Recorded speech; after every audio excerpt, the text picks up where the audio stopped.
Aceita eu entrar aí na sua casa? Com a sua permissão, entro na sua casa, muitíssimo obrigado. Começando para toda a Altaneira e Brasil, mais uma edição do programa A Voz de Paulo Henrique Maia. A partir de agora, trarei informações de diversos aspectos, sempre com imparcialidade e sem cor partidária. E agora, nesse momento, está entrando no ar o programa que não tem rabo preso com ninguém. Com partido político, com o presidente da república, com o governador, com o senador da república, com o deputado estadual, com o deputado federal, nem com o prefeito, principalmente com o vereador.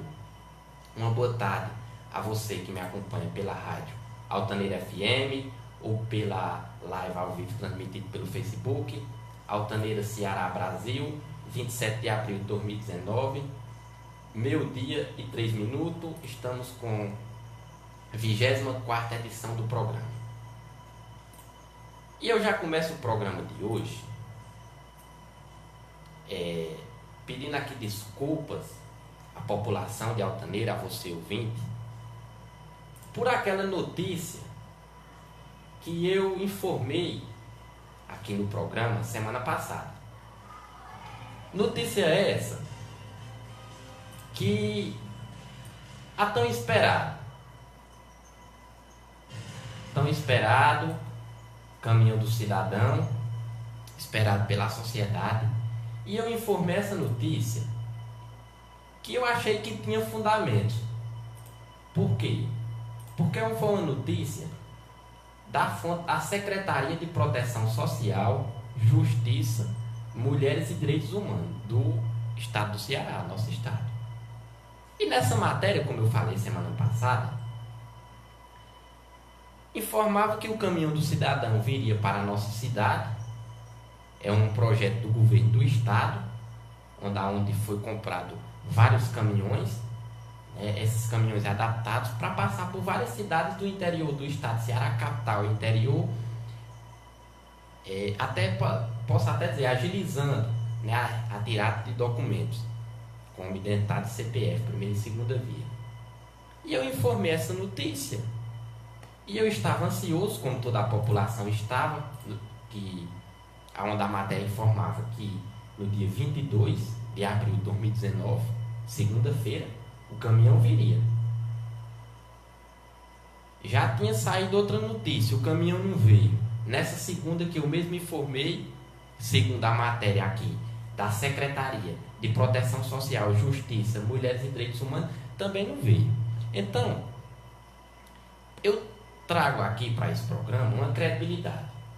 Eu passo uma credibilidade aqui para a sociedade, falo aqui informações concretas, porque eu não posso chegar aqui e falar mentiras para a sociedade, porque se torna sem credibilidade.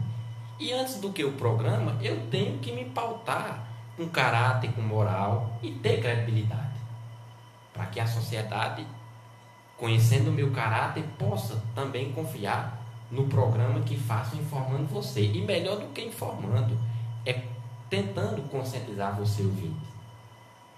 E então fiquei abismal em um caminhão do cidadão não ter vindo, e nem essa secretaria do governo do nosso estado de Ceará também não se justificar com a sociedade, né? Pela segunda vez essa notícia, e não se tem nenhuma justificativa. Da mesma forma que eu tenho uma justificativa para dar à sociedade, o governo do estado também tem. Tem que se justificar com a sociedade porque o caminhão não veio, quando virá. Saiu outra matéria nesse mesmo portal que o caminhão viria dia 23, na terça-feira. O caminhão não veio, o que veio foi uma van, né, do Decom Viajante, como toda a população sabe. Mas o caminhão do cidadão, como era prometido na matéria, não veio. Não veio como prometido. Então a sociedade fica sem acreditar. Certo? Há muitas pessoas, até eu tenho certeza disso, que acharam que eu estava mentindo. Não, o rapaz lá está mentindo. Muita gente nem foi. Ainda bem que não foram, porque não veio o caminhão, né? Não foram perder seu tempo porque o caminhão não veio. Então eu também fiquei muito triste em saber disso, porque a sociedade vai porque precisa tirar seus documentos muito. E aí encontra essa barreira, que isso é uma política pública, onde se confirma a nossa cidadania, quando temos os nossos documentos comprovando quem somos. Então, eu não esperava isso. Eu não estou dizendo que a matéria é falsa, mas eu queria que a Secretaria do Estado se justificasse com a sociedade. Se justificasse, porque isso não pode acontecer e ficar assim, sem a sociedade sem nenhuma informação. Todo mundo precisa, né, saber se esse caminhão vai vir ou não vai vir, porque já está virando uma lenda o caminhão. O caminhão já está virando uma lenda. A sociedade está, como fala o nosso dialeto, cismada com o caminhão do cidadão. Então, mais uma vez, eu peço desculpa a toda a população, né? Não foi minha intenção. Eu repassei segundo o que a matéria falava. A secretaria não foi em qualquer blog, em qualquer site. Foi na Secretaria de Proteção Social, Justiça, Mulheres e Direitos Humanos. Então, dando início ao programa de hoje, eu vou falar aqui um pouco para a sociedade sobre a tão falada dívida pública do Brasil. Até o Lula, o ex-presidente Lula, falava que tinha pago essa dívida, não sei o quê. Na verdade, houve, né, naquela época, não foi nem pagar totalmente, mas houve uma grande parcela paga, mas não foi para o total. Então, segundo a fonte G1.com, a dívida pública sobe 1,15 em março para... Sabe quanto é a dívida pública do país? 3,91 trilhões de reais. Segundo o Tesouro Nacional, resultado, refletiu a emissão de títulos públicos e despesas com juros de dívida emitida pelo governo para financiar déficit do orçamento. A dívida pública federal em títulos, que inclui os débitos do governo dentro do Brasil e no exterior, registrou aumento de 1,15% em março para 3,917 trilhões de reais, informou a Secretaria de Tesouro Nacional nesta sexta-feira, dia 26 de fevereiro.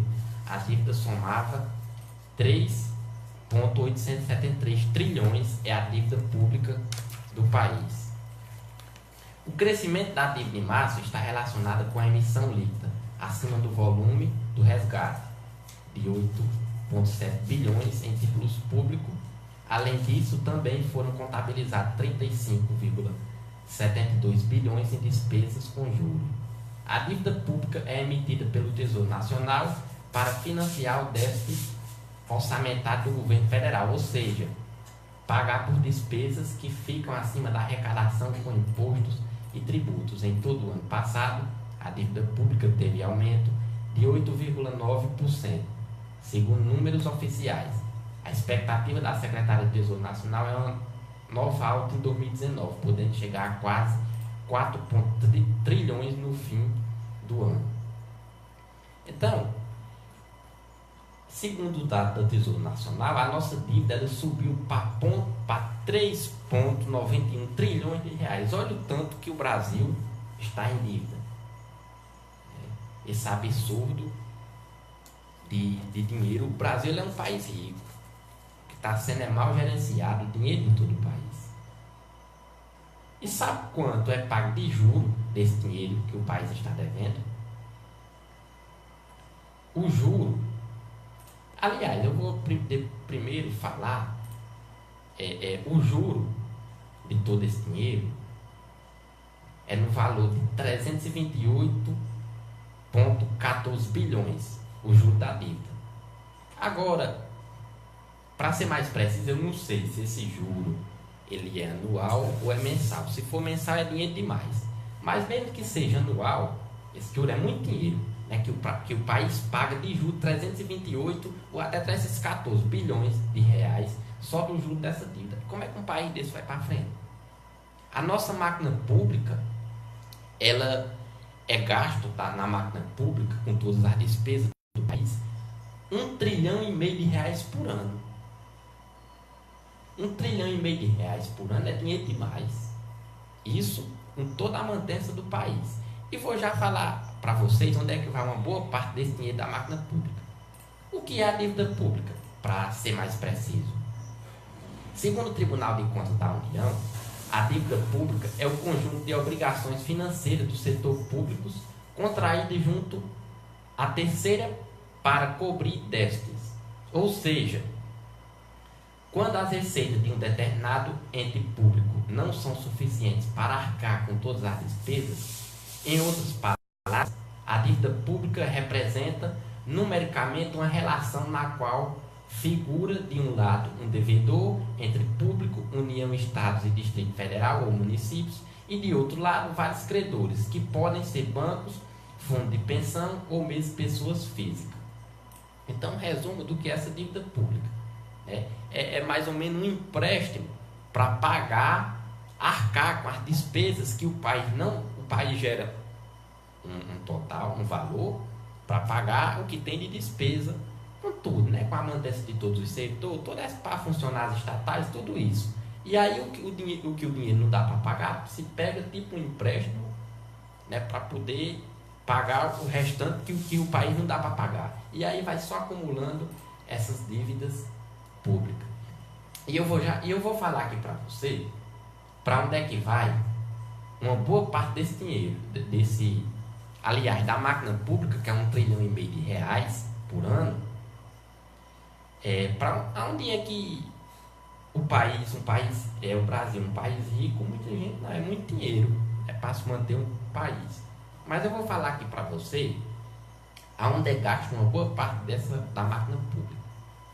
Segundo o TCU, Tribunal de Contas da União, os cargos de confiança no Brasil, os cargos de confiança, agora isso é cargo de confiança de quem ganha de 10 mil para cima, com todo benefício, com auxílio saúde, meio mundo de benefício. Por mês é pago 3,5 bilhões de reais só em cargos de confiança. Só as pessoas em todo o país que têm cargo de confiança. É pago 3 bilhões e 500 milhões de reais por mês, não é nem por ano.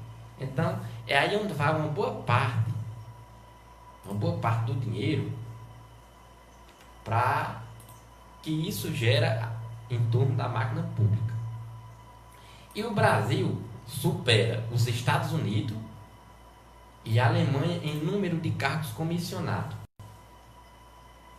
De acordo com a comunicação Milênio, de acordo com os dados do Portal da Transparência do Governo Federal, somente em 2013 o Senado contratou 588 funcionários para cargo de direção e assessoramento, chamado DAS.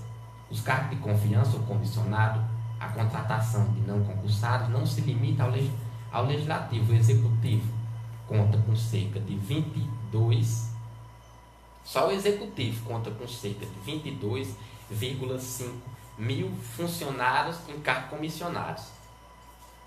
Contra aproximadamente, isso no Brasil. Nos Estados Unidos só é 4 mil cargos comissionados. No Reino Unido, 300 cargos comissionados.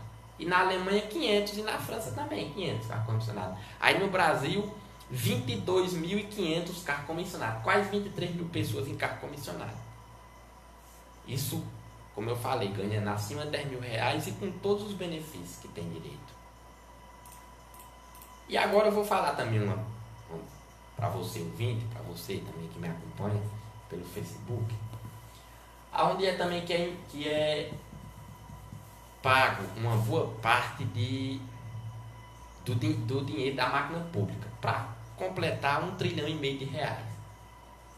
Começando informando a você o que é que faz o Supremo Tribunal Federal. De acordo com o próprio site do Supremo, o Supremo Tribunal Federal ele é um órgão de cúpula do Poder Judiciário e a ele compete principalmente a guarda da Constituição conforme definido no artigo 102 da Constituição da República. É composto por 11 ministros, todos brasileiros natos, segundo o artigo 12, inciso 3º, escolhido dentre cidadãos com mais de 35 e menos de 65 anos de idade, de notável saber jurídico, e reputação ilibada, segundo o artigo 101 da Constituição de 88. Nomeados pelo Presidente da República após a aprovação da escolha pela maioria absoluta do Senado, a chamada sabatina. Entre suas principais atribuições está a de julgar a ação direta de inconstitucionalidade de lei ou ato normativo federal ou estadual. De lei ou ato normativo federal, a arguição de descumprimento de preceito fundamental decorrente da própria Constituição e a extradição solicitada por Estado estrangeiro. Na área penal, destaca-se a competência para julgar nas infrações penais comuns e o Presidente da República, o Vice-Presidente, os membros do Congresso Nacional, deputados e senadores, seus próprios ministros e o Procurador-Geral da República, como também fala o artigo 102 da Constituição de 88. Em grau de recursos, sobressai-se as atribuições de julgar, em recurso ordinário, o habeas corpus, o mandato, que é o chamado mandato de segurança, o habeas data e o mandato de injunção, decididos em única instância pelos tribunais superiores se denegatórios à decisão, e em recursos extraordinários, as causas decididas em única ou última instância quando a decisão recorrida contrariar dispositivo da Constituição. Então, esse aqui é um resumo do que é o Supremo Tribunal Federal. Muita gente fica em dúvida sem saber. E eu já começo, para poder você ouvinte ficar melhor informado, seguindo essa linha de raciocínio que eu vou falar. Do montante que é pago em gastos, em salários no STF. Não só nele, como no Congresso Nacional, nas assembleias, nas câmaras municipais, né, no Poder Judiciário, no Legislativo, no Executivo. Porque eu não sou contra um alto salário, mediante que quem está recebendo faça jus pelo seu serviço que está desempenhando, que desempenhe bem, que desempenhe correto o que tem que ser feito. Agora, o que eu sou contra é essas regalias que tem demais.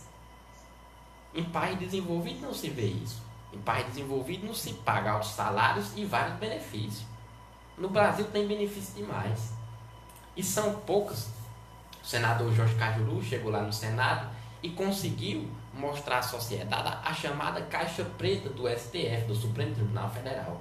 O quanto eles ganham, todo o país sabe o valor do salário deles, mas o quão de benefício que se ganha no Supremo Tribunal Federal. Segundo o Correio Brasiliense, o STF fez licitação de 1,1 milhão para comprar, sabe o que? O STF fez a licitação. Segundo o Correio Brasiliense, matéria de 26/4/2019 de ontem, o pedido possui diversas exigências a respeito do menu. Eles fizeram um menu para poder fazer a licitação. Isso o Supremo Tribunal Federal. Procurado, o Supremo disse que o edital segue padrão do Ministério das Relações Exteriores. Então, segundo o que o Supremo declarou, é que o menu, né, o edital segue padrão do Ministério das Relações Exteriores. Então, é mais ou menos o que o Ministério das Relações Exteriores, ganchou a palavra, quase não sai. E aí, segundo o edital lá, fizeram a licitação para comprar lagostas e vinhos. O Supremo Tribunal Federal divulgou nesta sexta-feira, dia 26, informações sobre um pregão eletrônico para serviço de fornecimento de refeições institucionais, com gastos estimados de R$1.134.000. O serviço se refere à contratação de um fornecedor para as refeições servidas pela Corte, certo? Para fornecer à Corte essas refeições. Conforme suas necessidades, procurado, o Supremo disse que o edital segue padrão do Ministério das Relações Exteriores. O menu inclui desde a oferta café da manhã, passando pelo o almoço, jantar e coquetel. Na lista estão produtos para pratos como bobó de camarão, camarão à baiana e medalhões de lagostas com molho de manteiga queimada. Eita, aqui é tanto de comer difícil que eu nunca nem tinha visto, desse tanto de iguarias. Exige ainda que sejam colocadas às mesas bacalhau a gomes de sá, frigideira de siri, moqueca, capixaba e baiana, arroz de prato, tem ainda vitela assada, codornas assadas, carré de cordeiro, medalhões de filé e tornedos de filé, com molho de mostardas, pimenta, castanha de caju com gengibre, exceto as iguarias, né, que o Supremo Tribunal Federal, seguindo o edital das Relações Exteriores, publicou esse edital para a empresa vencedora fornecer esse tipo de alimentação para o ministro. Os vinhos recebem atenção especial. Também tem os vinhos. Essa foi o que eu falei de comida, coisa que eu nunca... Primeira vez que eu vi o nome. E os vinhos recebem atenção especial. Se for o vinho tinto fino seco, tem de ser Tanat ou Assemblac, nunca nem vi.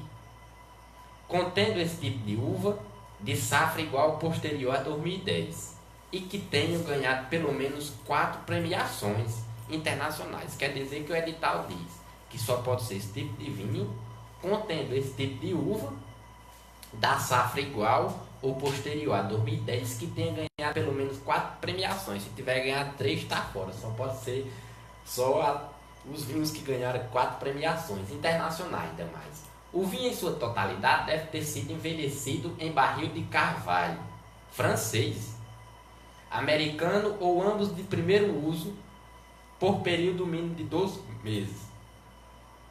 Se a uva for tipo Merlot, só serão aceitas as garrafas de safra igual posterior a 2011 e que tenham ganhado pelo menos 4 premiações internacionais. Nesse caso, o vinho em sua totalidade deve ter sido envelhecido em barril de carvalho de primeiro uso por período, no mínimo de 8 meses. Isso barril, isso tipo de barril que é para envelhecer o vinho. Para os vinhos brancos de safra igual posterior a 2013, com no mínimo 4 premiações internacionais, a caipirinha deve ser feita com cachaça de alta qualidade.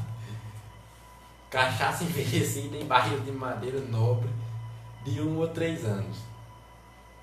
Destilados como uísque de malte, de grão ou sua mistura. Tem que ser envelhecido por 12, 15 ou 18 anos. As bebidas deverão ser perfeitamente harmonizadas com os alimentos que descreve no edital.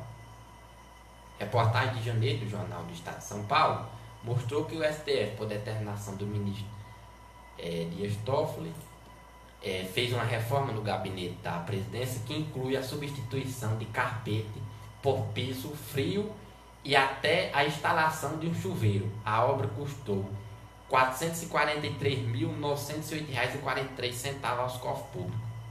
Por meio da nota, o STF informou que o edital da licitação de serviço de refeições institucionais de elaboração pelo STF produz as especificações e características de contrato semelhante firmado pelo Ministério das Relações Exteriores, que faz a cerimônia da presidência da República. Pronto, já vou parar por aqui.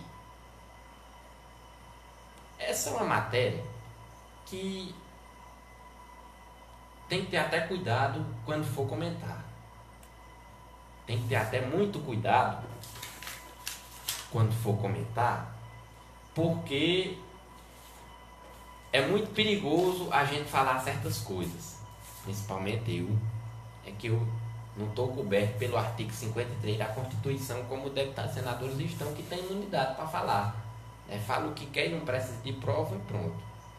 Então, tem que ter muito cuidado em poder falar. Mas essa descrição aqui dessa matéria foi uma licitação aberta pelo Supremo Tribunal Federal a um dos ministros, segundo o edital elaborado pelo Ministério das Relações Exteriores, descreve o que os ministros para consumir refeições. Eu citei aqui vários tipos de refeições, que foi a primeira vez que eu vi o nome, e vou morrer e nunca vou nem ver um prato de comida dessa aqui, porque eu não posso comprar. Isso aqui é o olho da cara. E vários tipos desses de vinhos, e tem até cachaça para fazer as caipirinhas dos ministros. E tem um tipo de envelhecimento. O envelhecimento já é, e o tipo de barril que é para ser envelhecido, e tem as condecorações que aqueles vinhos ganhou e tudo. Então, você sabe quem é que paga tudo isso aqui?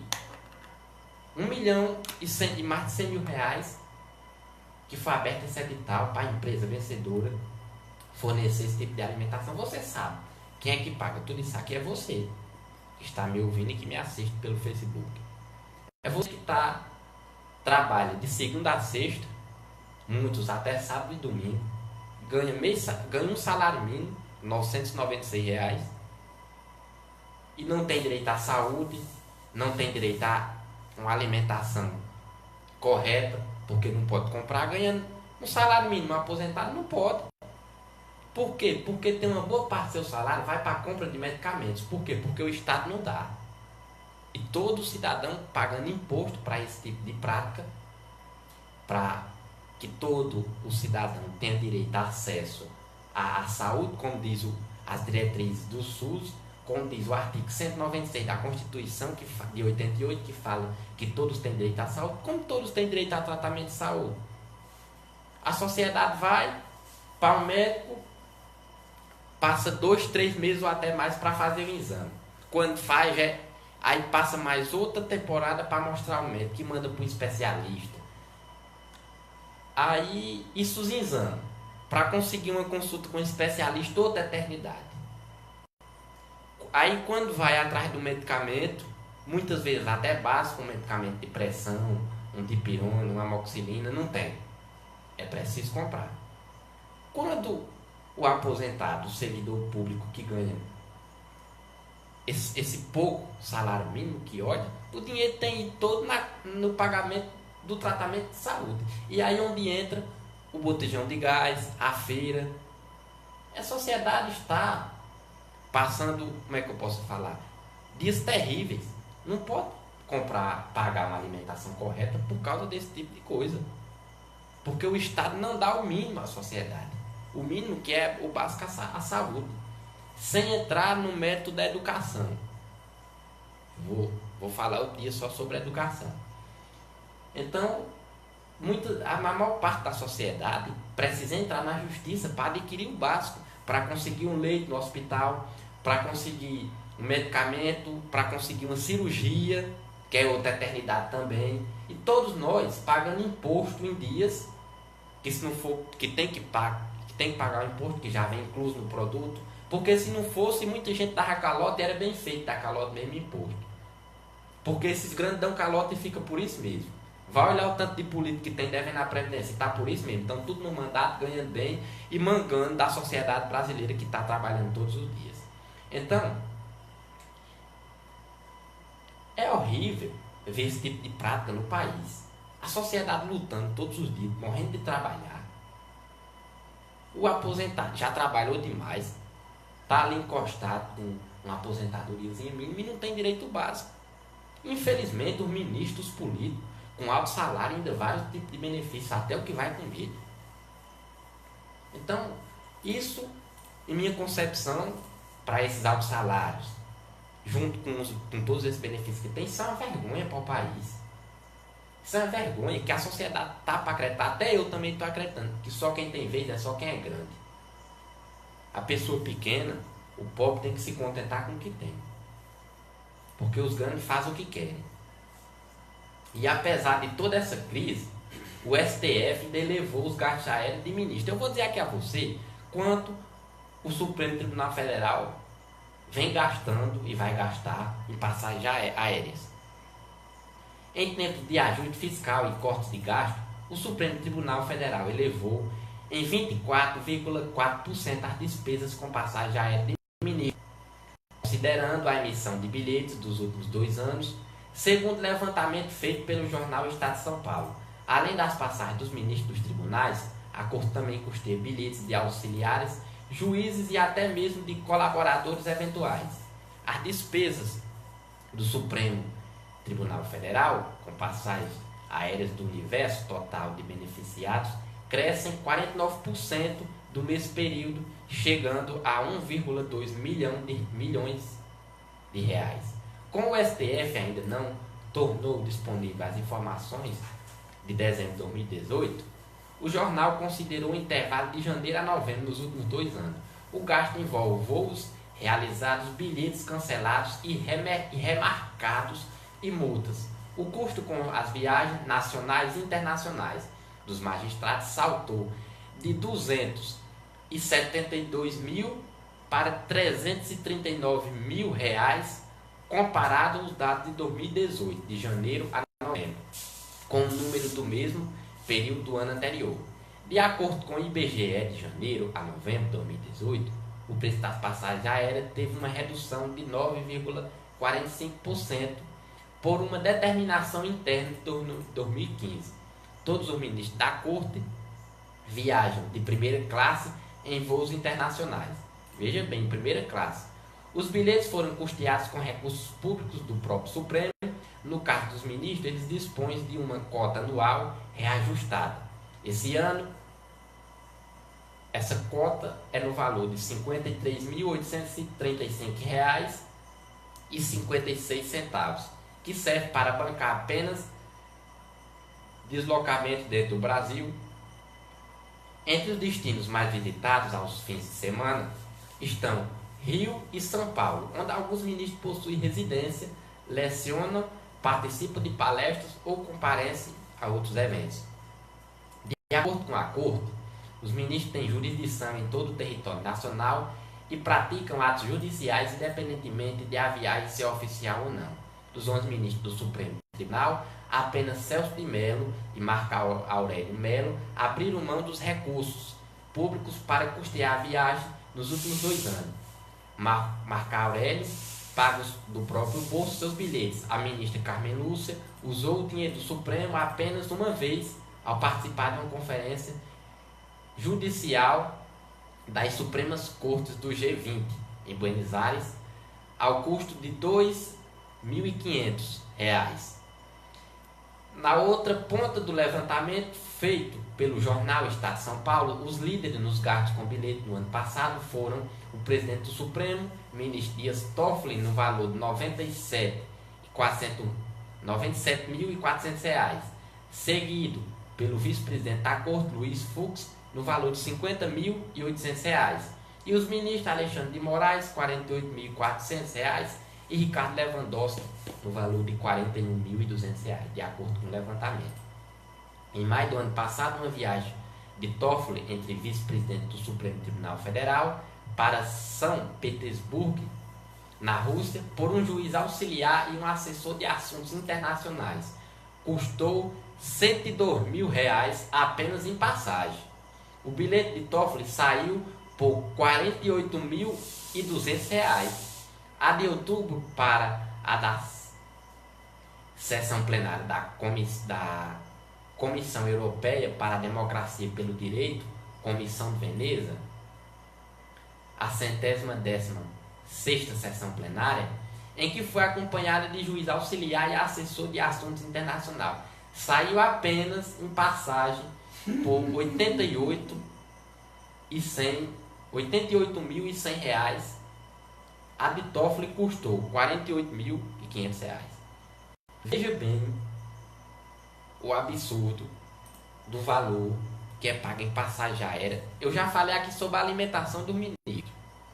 Pratos que eu tenho certeza que a maior parte aqui dos ouvintes nunca ouviu falar. Eu nunca nem vi um nome desse, nem ouvi falar. É igual aquela música que tem.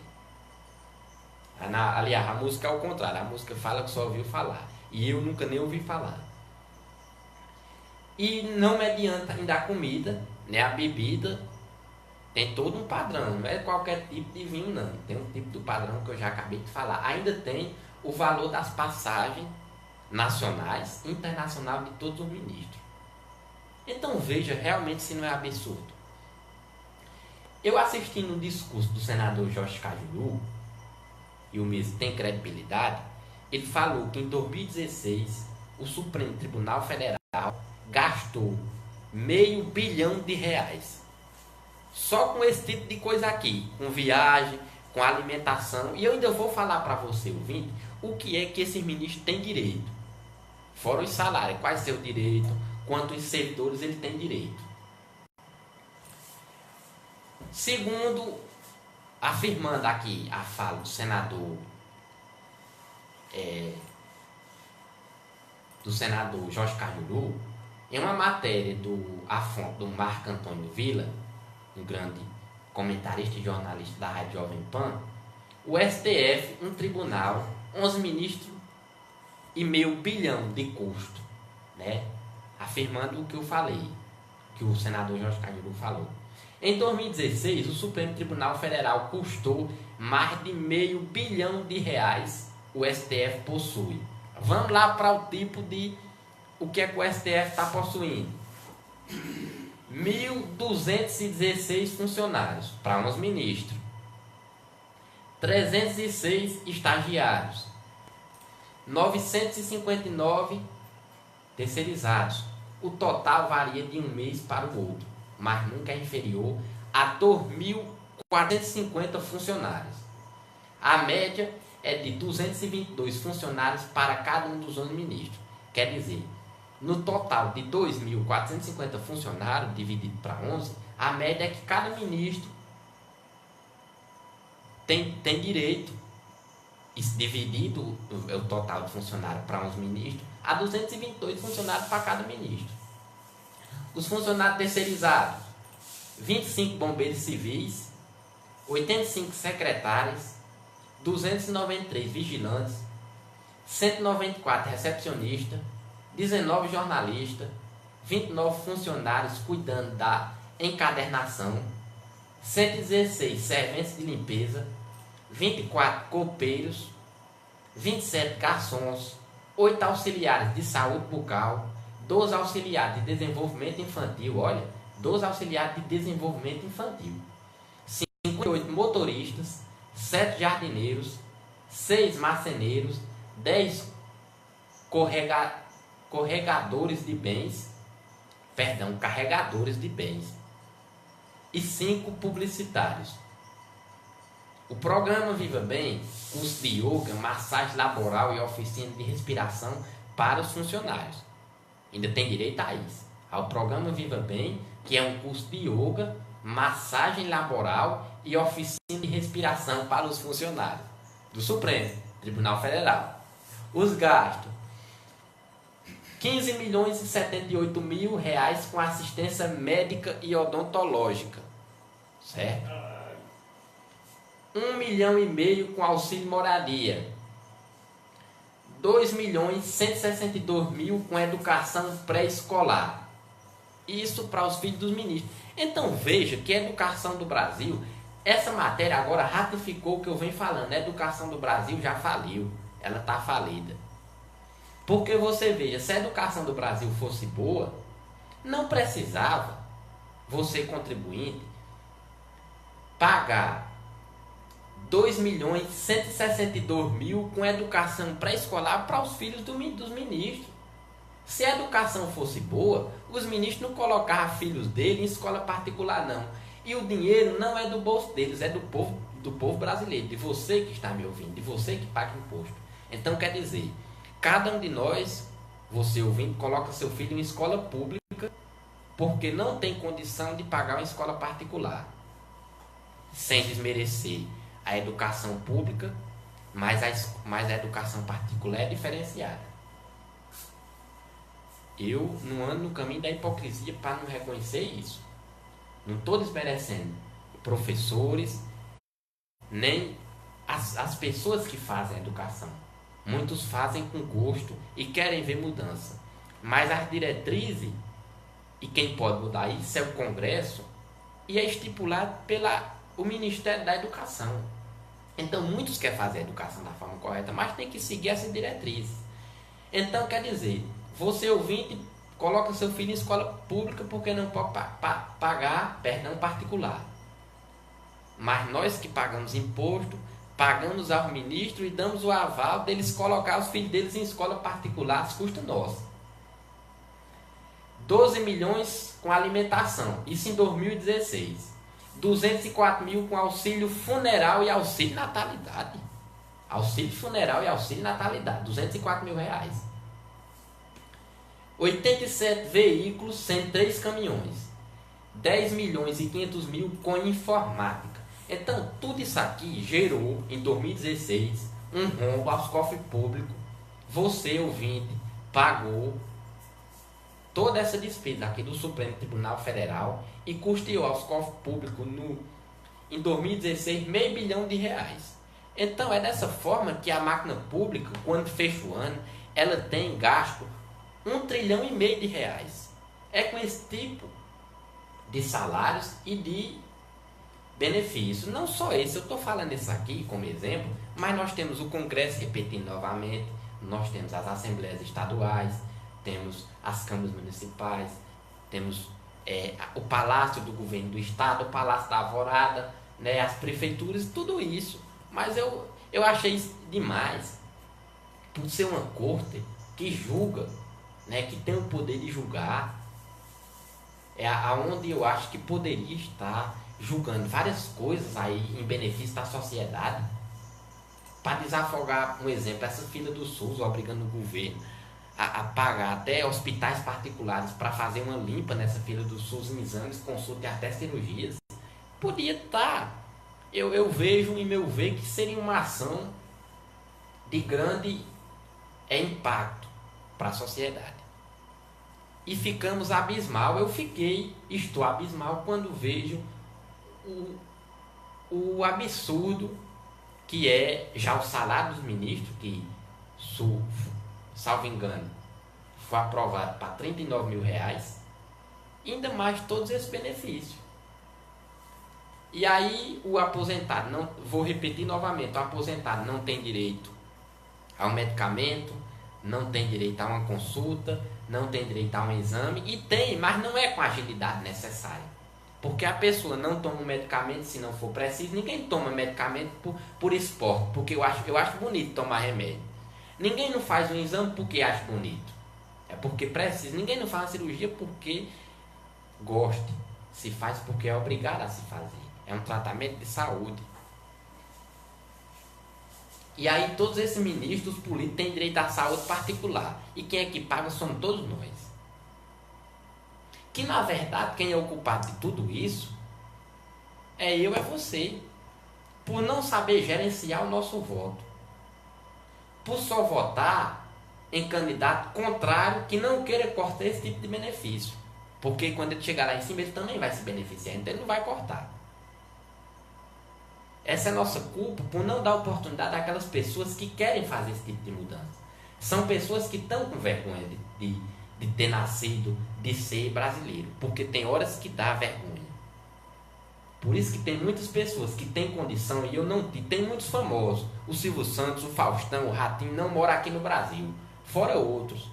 Aquele, salvo engano, o nome dele, aquele ator, Pedro Cardoso, né, que fazia aquela minissérie A Grande Família, ele mora em Portugal, porque o custo de vida é menor e a qualidade de vida é melhor.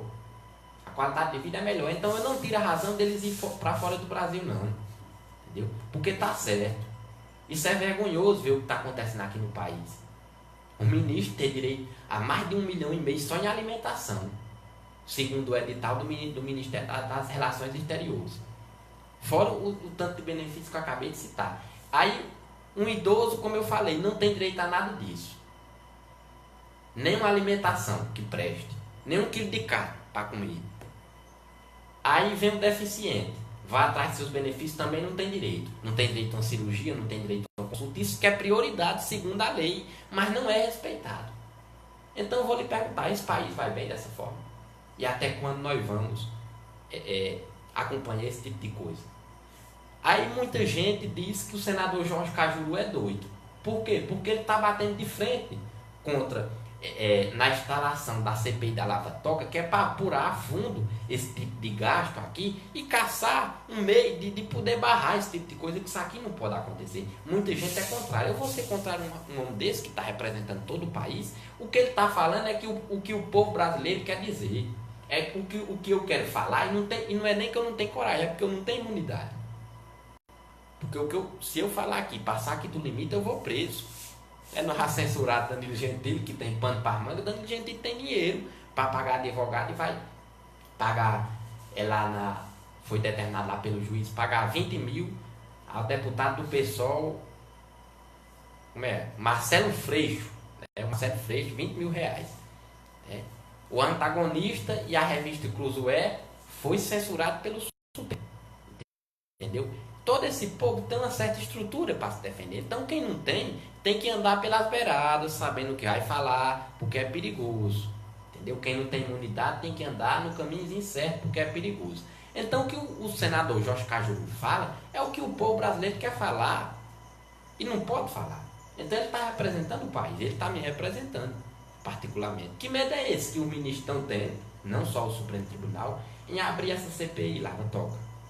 Que medo é esse que os senadores estão com medo de assinar a CPI Lava Toga?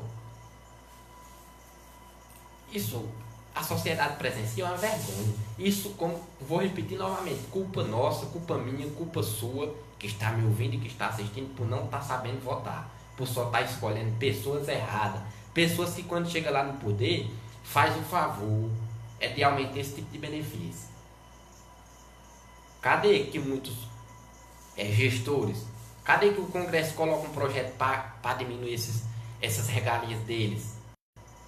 Cadê que o Congresso coloca para reduzir as regalias do Poder Executivo, do seu Poder Legislativo, do Judiciário, do Ministério Público? Eu não estou desqualificando que tem muitos que merecem ganhar aquele valor. Quem está honrando o seu cargo, um exemplo, um vereador aqui do nosso município de Altaneira, teve o aumento do seu salário para 5.040. Eu não vou desmerecer esse valor mediante que cada um faça jus a seu cargo, que cada um desempenhe o que tem que desempenhar. Aí muitos dizem, qual é o trabalho de um vereador? Eu já citei aqui por várias vezes, mas como o povo brasileiro tem a mente curta, eu vou repetir novamente. É aprovar a lei, certo? Elaborar a lei, aprovar ou reprovar, depende do voto de cada um, da consciência de cada um, e fiscalizar. Fiscalizar o quê? Fiscalizar uma escola, fiscalizar um hospital para ver como é que está sendo o atendimento dos pacientes, olhar o livro de pontos para saber quem está trabalhando e quem não está, fiscalizar as máquinas do município para saber onde é que estão trabalhando, fiscalizar uma entrega de medicamento para a cidade saber o que é que está chegando e o que não está chegando no município. Mediante o que está faltando em medicamento, a Câmara Municipal tem poder para fazer um projeto, uma coisa, pedir a um deputado uma emenda, uma coisa assim, correr atrás. Então, mediante que um representante, um vereador, um deputado estadual, um senador, um deputado distrital, federal, seja qual cargo for eletivo, se estiver desempenhando o seu papel, eu não acho injusto o valor que ele ganha. O que eu acho injusto é o valor e os benefícios e não desempenhar o seu papel que tem que desempenhar. E de quem termina a culpa? Da sociedade, com raríssimas exceções, porque nós quem votamos. Nós vemos isso tudo acontecendo aqui com o que está acontecendo no Supremo Tribunal Federal. Tenho certeza que muitos que estão me ouvindo, muitos já se chamaram de besta, certo? E outros ficam abismados, como eu também fiquei, estou, em ver o tanto de regalia. Mas nas eleições de 2022, se um senador, um deputado federal que tem poder para cortar esse tipo de regalia aqui, colocar um projeto e ser votado no Congresso, para cortar esse tipo de regalia, se ele disser, eu estou entrando aqui com um projeto, nas eleições de 2022, um exemplo, se um representante se candidatar, disser, eu estou entrando aqui com um projeto para cortarmos esse tipo de regalia do Supremo, talvez ele não tire nem o voto dele. Porque a sociedade não confia. Mas aí a sociedade confia em quem já está no poder e não corta isso aqui porque não quer. Porque se o Congresso tivesse união, votaria isso aqui e cortaria. Mas não só isso aqui. Entendeu? Não só os benefícios supremos. Como eu falei, vários benefícios no Poder Legislativo, Executivo e Judiciário. E muitos servidores públicos que estão ganhando um absurdo. E tem vários tipos de regalia. Tem que se fazer um enxugamento da máquina pública. Para poder o país andar bem. Esse país ainda vai quebrar. Quando esse país aqui quebrar, você vai saber o que é crise no Brasil. Que não tem crise no Brasil, não. Tem crise quando ele quebrar, porque ainda vai chegar esse dia. da forma que está, se continuar, ele vai chegar. Né? A Grécia já quebrou, tiveram que fazer outra moeda. Então, como eu disse, a culpa é nossa, porque não sabemos votar. Porque quando se chegar um representante que tem essas propostas aqui para votar, como o senador Regufe tem um projeto na forma de mudar os ministros desses tribunais, ser por concurso público, a sociedade não vota. É uma raríssima exceção que chega alguém lá, através do voto popular, da sociedade que vota, chega lá e colocar um projeto nesse tipo. Porque a sociedade só vota, a maior parte da sociedade, não é todos, com raríssimas exceções, naqueles que têm projeto contrário, naqueles que querem aumentar esse escorra aqui, porque tudo está acontecendo e a sociedade brasileira está assistindo e batendo palma. A sociedade brasileira está assistindo e batendo palma, porque quando é na hora de mudar, não muda. Quando é na hora que tem o poder de mudar tudo isso, não muda. Então, o Brasil só vai de mal a pior. Então, isso é crítico para o Brasil. Para poder encerrar, eu quero aqui encerrar com a última matéria do Congresso em Foco, que o Poder Judiciário custou, no total do Poder Judiciário, mais de 84 bilhões ao país em 2016. O valor gasto em 2016 representa 1,4% do produto interno bruto brasileiro. Quase a totalidade dos 85 bilhões é gasto com a folha de pagamento, que representa 89,5%, que é o valor de 75 bilhões e 9 milhões de reais das despesas. Além dos salários e aposentadoria, entra na cota pensões e encargos, benefícios com auxílio alimentação, diárias, passagem e outras despesas indenizatórias.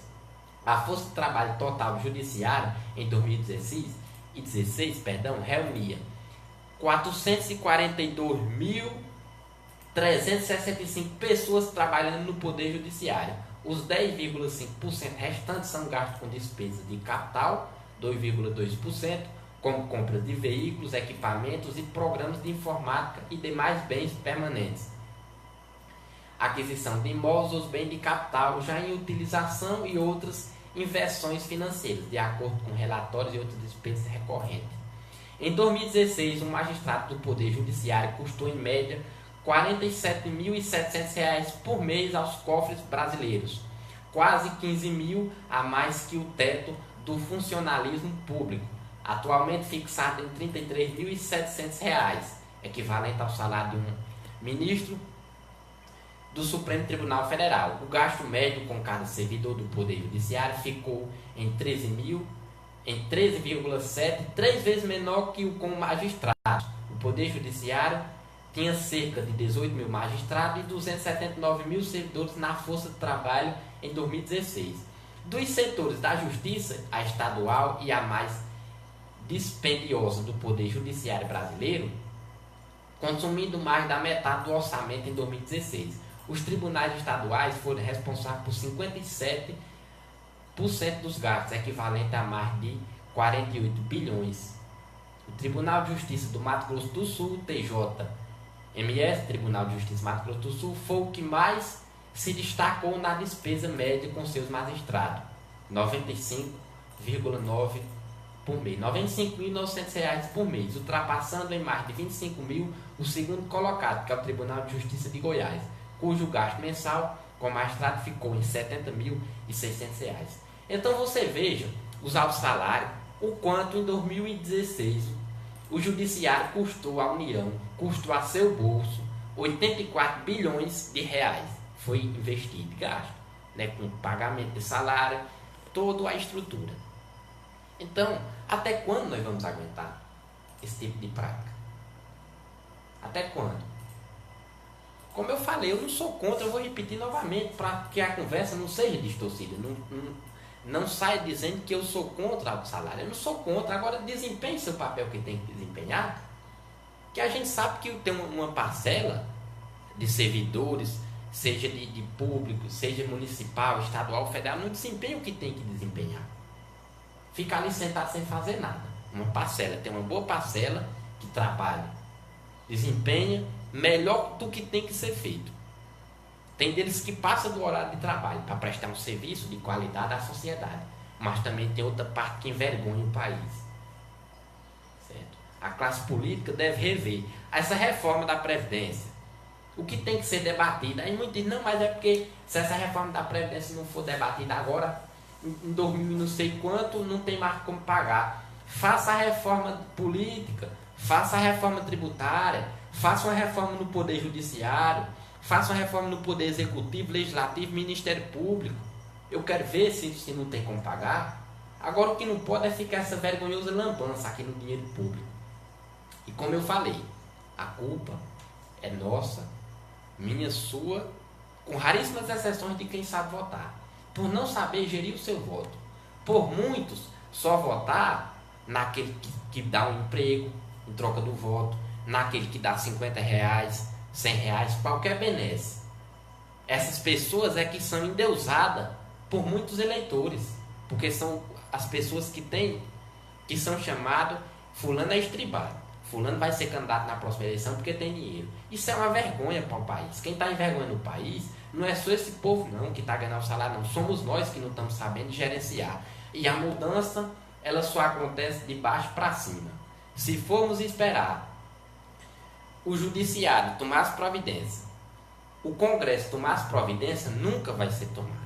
Só vai tomar as providências quando cada um de nós soubermos votar, saber escolher os representantes. O que tem de político processado, muito pé com dinheiro na cueca, envolvido na Lava Jato, e o povo levantando bandeira para esse tipo de político. O eleitor, com raríssimas exceções, que votou nesse povo, levantando bandeira.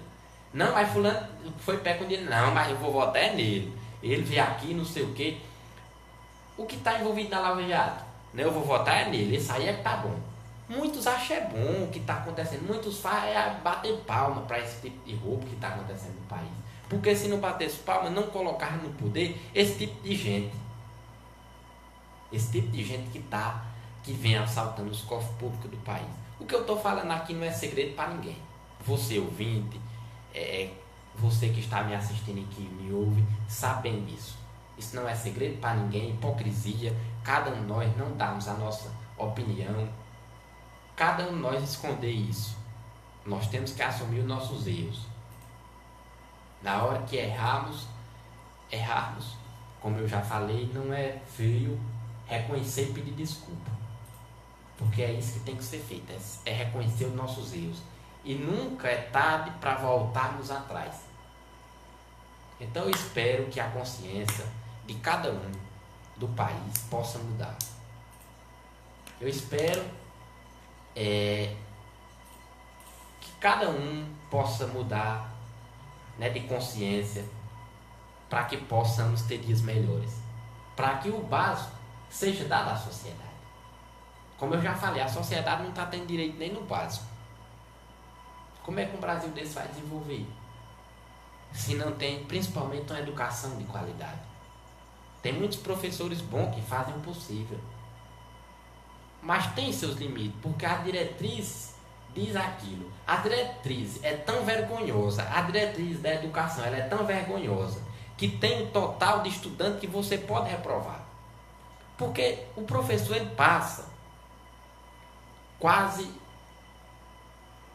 de 9 a 10 meses com aquela sala, ensinando aquelas salas. Então o professor, quando é no final, ele tá conhecendo cada aluno. Ele vem acompanhando e vem sabendo quem tem e quem não tem capacidade de passar de ano.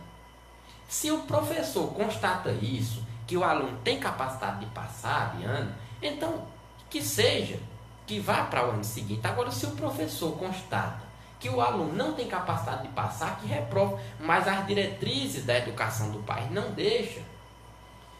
A diretriz diz, em minhas palavras, que não é assim que ela diz, mas eu estou resumindo para você, ouvinte. A diretriz diz que segundo as minhas palavras, não é ela que diz, mas falando no popular, ela quer dizer assim: mesmo que ele não tenha capacidade de passar para o ano seguinte, pode passar. Então se vê que os governantes, quem pode mudar isso, quer que o povo fique, me desculpa a expressão, é burro mesmo, sem saber de nada. Se esse povo tivesse a consciência, um estudo 10, eu queria ver se isso estava acontecendo no Brasil. Então isso só acontece por causa a educação do país, ela foi mudada. Não se tem mais os momentos cívicos que se tinha nas escolas. O ministro da Educação do governo Bolsonaro mandou para as escolas que os alunos ficassem em fila e cantassem o nacional e fosse filmado. O ministro quase foi crucificado. Eu não estou aqui para defender, eu nem tenho procuração e nem quero para defender ele, nem Bolsonaro. Mas o que eu estou falando é que uma hipocrisia dizer que não pode se filmar aquelas crianças, aqueles jovens, porque tem que pedir autorização dos pais.